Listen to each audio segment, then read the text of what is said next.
A lack of healthy boundaries can impact the effectiveness of you carrying out your calling. Stay tuned. We're going to be talking about boundaries today.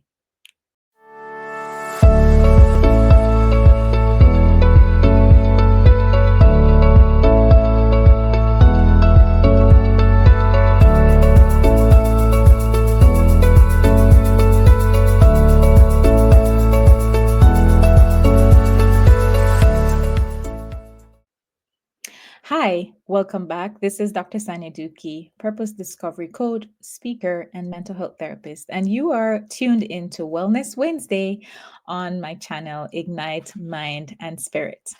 Now, one of the areas that we can definitely fall prey to is burnout. And one of the things that can cause burnout, I'll just focus on one for today, is the lack of healthy boundaries, the lack of healthy boundaries. Now, boundaries can be layered depending on our interaction and our preferences, the types of relationships we have, and so forth. But today I want to talk about just as it relates to interpersonal relationships, just the dynamics of talking with people, supporting people, especially within our roles as leaders, within our scope of ministry and our work or entrepreneurship, just our dynamics that we have with individuals. Now, there are two types of unhealthy boundaries. We have one that is the rigid boundaries. And this is when we keep people at bay. It's almost like a wall. No one can step over, no one can step through. I don't know if you've ever heard the song. There's a song about the love of God is so wide, so high, you can't get over it. Well, I'm not talking about that type of boundary, because God's love, oh, we need that. We need God's love, and it's so high, so wide. We can't get around it. We can't get under it or over it. But when it comes to our type of boundaries, if we block everyone, if we keep everyone at bay, we it's hard for us to share with others, share aspects of ourselves with others. And we tend to be suspicious and we treat everyone with some level of guardedness. Then this is what we call the rigid rigid boundaries. The other type of boundaries that I think this one is the one that's talked about a lot is the porous boundaries. And this is where we have a hard time saying no. And it's as just as the word said means, it's very easy for individuals or dynamics to permeate you, to permeate what you're about, your preferences, your dislikes, and so forth. And so, of course, this is the one we generally talk about a lot, where we're always encouraging, or always you might hear people say, oh, you need to learn to say no, or you might even recognize for yourself that you find it hard to say no to people. For porous boundaries, we find that we are willing to go the extra mile, even to our own detriment. And somehow we even mix this up with having a sacrificial um, life. Um, we mix porous or weak boundaries with being a sacrificial person or a person of love, right? And so one of the individuals I love to share clients with, I talk about a lot when we're talking about boundaries, is Jesus Christ. Of course, who best to learn boundaries from than Jesus Christ himself? And I'm going to share just what I've learned about boundaries just through studying the life of Jesus Christ.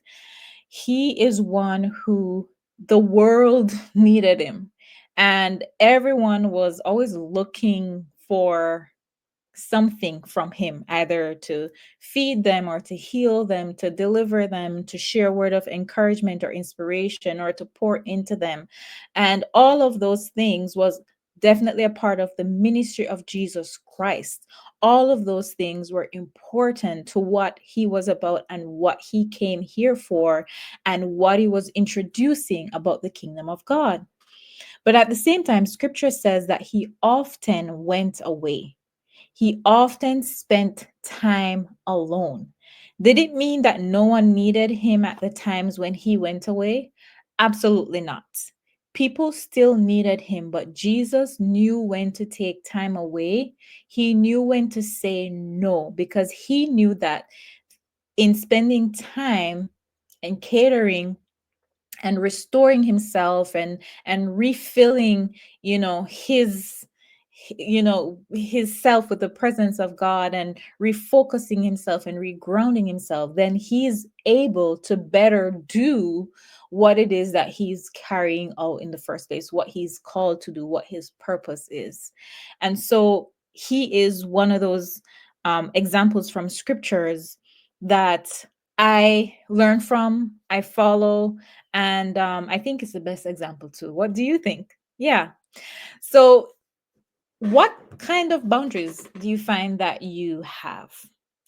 And so, I want to share with you, once you've identified what kind of boundaries was it, whether it's rigid or porous, um, then I want to share with you three things that you can start doing. Of course, there are more steps, more things that you can do, but three general things that you can start doing in maintaining your boundaries.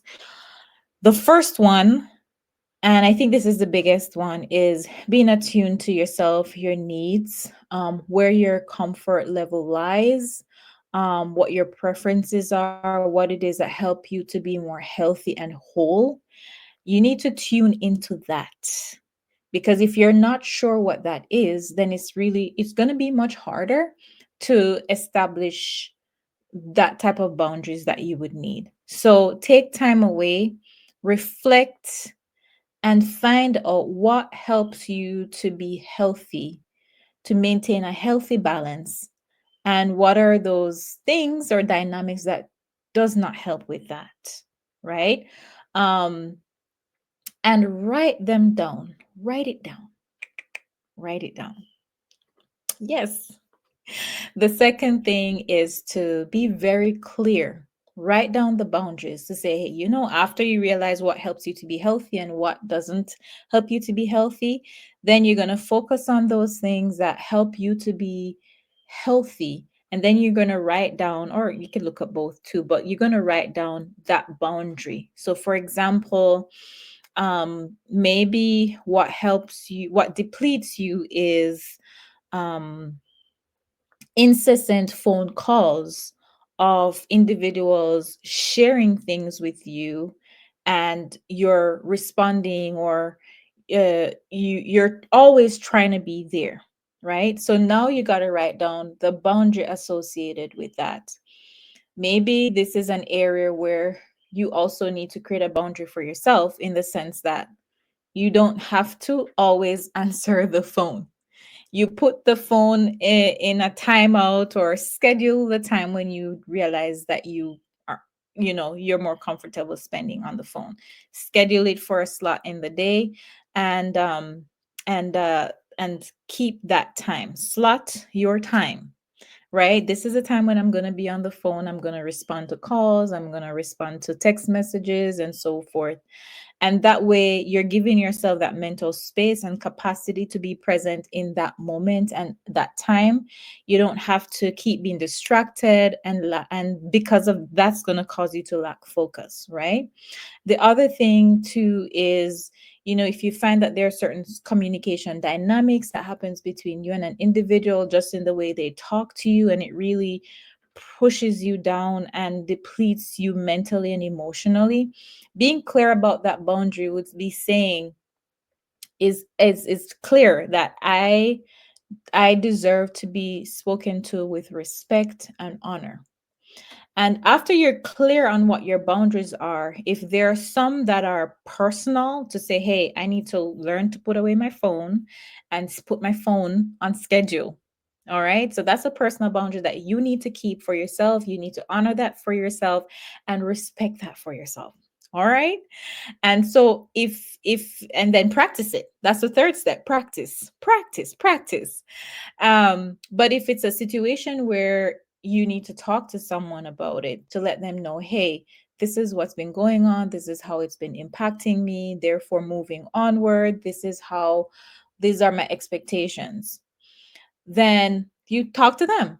you communicate and clearly communicate what's been happening, how it's been making you feel, and now what your boundaries look like, and ensure that you hold to those boundaries. Sometimes people forget or they do not understand, but when you take the time to gently remind, say, hey, this is the boundary. Remember our conversation.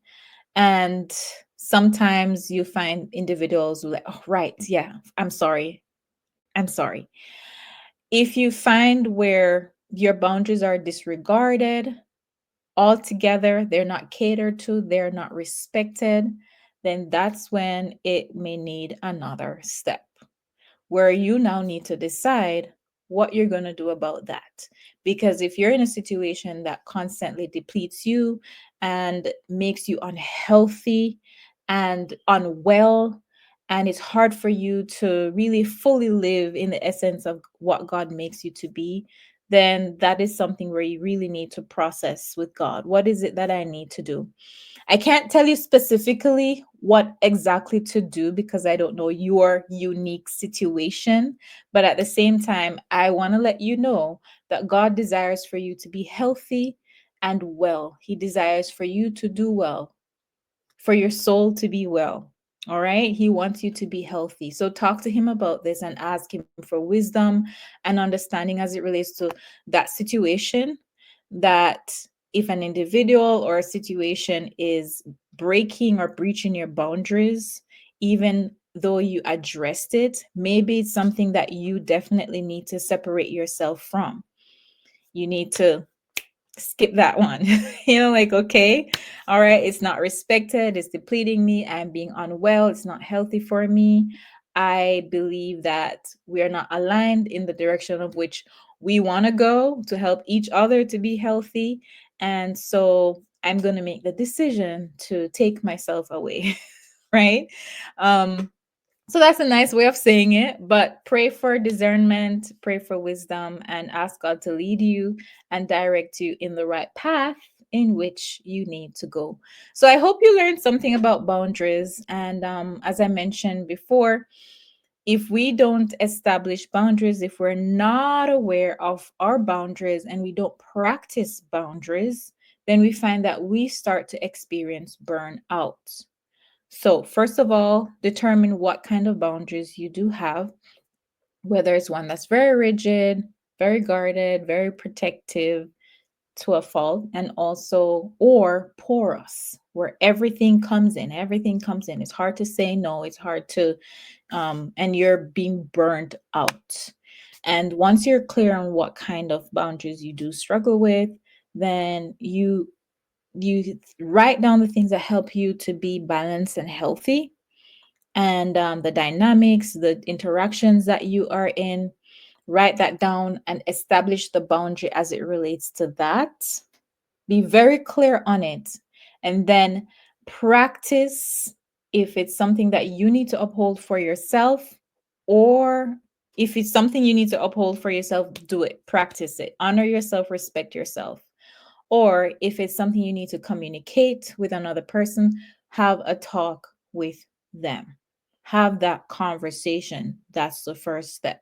And then implementing for step 4 is if you realize your boundaries are not being respected, move with wisdom. Sometimes we just have to make the ultimate decision to let go of things that are not healthy for us. All right. Well, actually, we should. All right. So that's it for Wellness Wednesday. This is Dr. Sanya Duki. Let me know your thoughts below, how you, what your thoughts are around this. And yeah, I look forward to connecting with you again. Until next time, take care. Have a blessed day. Bye bye.